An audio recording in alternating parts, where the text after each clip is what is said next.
ఇదా ఏసీ వేసుకుని అన్నం తెచ్చుకుని ట్యాప్ పెట్టుకుని మంచం మీద ఎవరైనా అన్నం తినొచ్చా?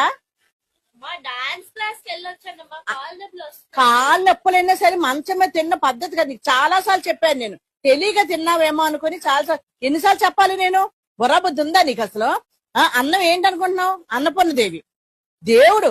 ఇది రాక్షసులు దెయ్యాలు మంచాల మీద తింటారు, మనుషులు ఎవరు తినరు. చాలా సార్లు చెప్పాను నీకు. జుత్తు ఎర్రబోసినా చెప్పాను నేను. అన్నం ఇలా కాలు కింద వంగవా? ముసూలు అమ్మలు కూడానా నేల మీద కూర్చుంటారు, లేదా కుర్చీలు వేసుకుని ప్లేట్ పట్టుకుని తింటారు.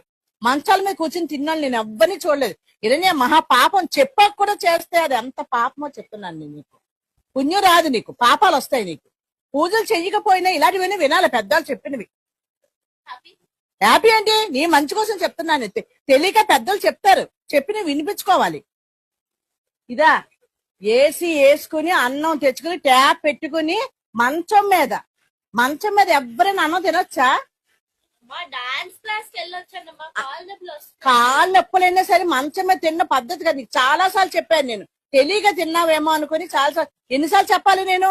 బుర్రబుద్ధి ఉందా నీకు అసలు? అన్నం ఏంటనుకుంటున్నావు? అన్నపూర్ణదేవి దేవుడు. ఇది రాక్షసులు దెయ్యాలు మంచాల మీద తింటారు, మనుషులు ఎవరు తినరు. చాలా సార్లు చెప్పాను.